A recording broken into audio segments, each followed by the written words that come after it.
ಎಲ್ರಿಗೂ ನಮಸ್ಕಾರ. ನಾನು ಇದೇ ಮೈಸೂರು ಜಿಲ್ಲೆಯ ಪಿರಿಯಾಪಟ್ಟಣ ತಾಲೂಕಿನ ಗೊರಳ್ಳಿ ಗ್ರಾಮದವಳು.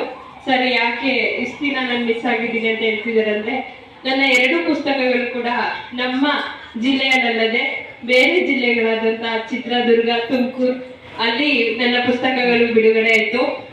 ಅದು ಒಂದು ರೀತಿಯ ನನಗೂ ಮನಸ್ಸಿಗೆ ನೋವುಂಟು ಮಾಡಿದೆ. ಯಾಕಂದ್ರೆ ಮೈಸೂರು ಜಿಲ್ಲೆಯಲ್ಲಿ ಇಟ್ಕೊಂಡು ನನ್ನ ಪುಸ್ತಕಗಳು ಬೇರೆ ಜಿಲ್ಲೆಯಲ್ಲಿ ಬಿಡುಗಡೆ ಆಗುತ್ತೆ ಅಂದ್ರೆ ಎಂತವ್ರಿಗೂ ಬೇಜಾರೇ ಅಲ್ವಾ. ಮೊನ್ನೆ ಸರ್ ಜೊತೆ ಕಾಲ್ ಮಾಡಿ ಮಾತಾಡುವಾಗ ಸರ್ ಕೂಡ ಮನ್ಸಿಗೆ ಬೇಜಾರು ಮಾಡ್ಕೊಂಡ್ರು. ಖಂಡಿತ ಸರ್, ಮುಂದಿನ ಪುಸ್ತಕಗಳನ್ನ ನಿಮ್ಮ ನೆಲೆಯಲ್ಲಿ ಬಿಡುಗಡೆ ಮಾಡಲು ನಾನು ಪ್ರಯತ್ನಿಸ್ತೀನಿ ಅಂತ ಹೇಳಕ್ ಇಷ್ಟಪಡ್ತಾ ನನ್ನ ಒಂದು ಪುಟ್ಟ ಕಿರು ಪರಿಚಯ ಮಾಡ್ಕೊಳ್ತೀನಿ. ನಾನು ಇದೇ ಮೈಸೂರು ಮಹಾರಾಣಿ ಕಾಲೇಜಿನಲ್ಲಿ ಡಿಗ್ರಿ BCom ಕಂಪ್ಲೀಟ್ ಮಾಡ್ತೀನಿ. ಅದಾದ್ಮೇಲೆ 2021ರಲ್ಲಿ ಕೋವಿಡ್ ಟೈಮ್ ಅದು ಆತ್ಮದ ಆತ್ಮೇಳ ಅಂತ ಒಂದು ಕವನ ಸಂಕಲನ ಚಿತ್ರದುರ್ಗದಲ್ಲಿ ಬಿಡುಗಡೆ ಮಾಡ್ತೀನಿ. ಚಿತ್ರದುರ್ಗ ಪ್ರಕಾಶನ ತುಮಕೂರು ಕನ್ನಡ ಭವನದಲ್ಲಿ ಬಿಡುಗಡೆ ಮಾಡ್ತೀನಿ. ಅದಾದ್ಮೇಲೆ 2ನೇ ಪುಸ್ತಕ 2024ರಲ್ಲಿ ಭಾವನೆಗಳ ಬೆನ್ನೇರಿ ಅಂತ ಲೇಖನಗಳ ಒಂದು ಪುಸ್ತಕನ ಬಿಡುಗಡೆ ಮಾಡ್ತೀನಿ.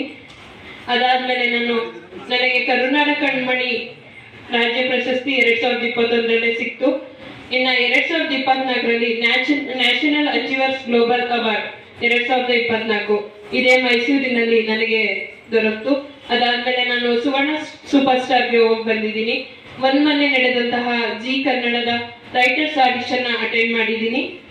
ಹೀಗೆ ಕೆಲಸ ಕಾರ್ಯಗಳನ್ನ ಮಾಡಿಕೊಂಡು ಕುಟುಂಬದಲ್ಲಿ ಅಷ್ಟು ನಮಗೆ ಬರವಣಿಗೆಗಾಗ್ಲಿ ಹೊರಗಡೆ ಯಾವುದೇ ರೀತಿಯ ಈ ರೀತಿ ಕಾರ್ಯಕ್ರಮಗಳಿಗಾಗ್ಲಿ ಓಡಾಡಕ್ಕೆ ಮುಂಚೆ ಅಷ್ಟು ಸ್ವಾತಂತ್ರ್ಯ ಇರಲಿಲ್ಲ. ನನ್ನ ಕೈಲಿ ಎಷ್ಟು ಆಗುತ್ತೆ ಅಷ್ಟು ಒಂದು 23 ವರ್ಷದೊಳಗಡೆ ನನ್ನ ಪ್ರಯತ್ನದಿಂದ ಎಷ್ಟು ಸಾಹಿತ್ಯ ಕೆಲಸಗಳನ್ನ ಮಾಡ್ಬೋದು ಮಾಡಿದ್ದೀನಿ. ಮತ್ತೆ ಈ ವೇದಿಕೆ ಬರೋದಕ್ಕೆ ಕಾರಣ ಆದಂತಹ ರಾಮಚಂದ್ರ ಸರ್ ಅವರಿಗೆ ಒಂದು ಧನ್ಯವಾದಗಳನ್ನ ತಿಳಿಸ್ತಾ ನಾನು ಇವತ್ತು ಪ್ರಕೃತಿ ಎಂಬ ಕವನವನ್ನು ವಾಚನ ಮಾಡಲು ಇಚ್ಛಿಸುತ್ತೇನೆ. ಪ್ರಕೃತಿ. 1000 ಕನಸು ಕಾಣದ ಬಡವಿ ನಾನು, ನಿನ್ನಲ್ಲಿನ ಭರವಸೆ ನನ್ನಲ್ಲಿ ಹಾಗೇ ಉಳಿದಿದೆ. ತುಂಬಾ ಗರ್ಭಿತವಾದ ಅರ್ಥ ನಿನ್ನಲ್ಲಿ ನಾ ಹುಡುಕಿದೆ.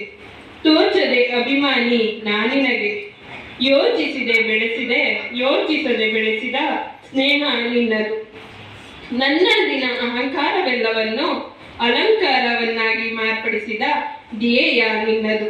ಹೇ ಪ್ರಕೃತಿ ನೀನೆಷ್ಟು ಚಂದ, ಹೇ ಪ್ರಕೃತಿ ನೀನೆಷ್ಟು ಅಂದ. ಅರಿತಿರುವೆ ನಿನ್ನೊಳಗಿನ ನಿಷ್ಕಲ್ಮಶ ಪ್ರೀತಿಯ, ಅರಿತಿರುವೆ ನಿನ್ನೊಳಗಿನ ನಿಸ್ವಾರ್ಥ ಕಾಳಜಿಯ, ಅರಿತಿರುವೆ ನಿನ್ನೊಳಗಿನ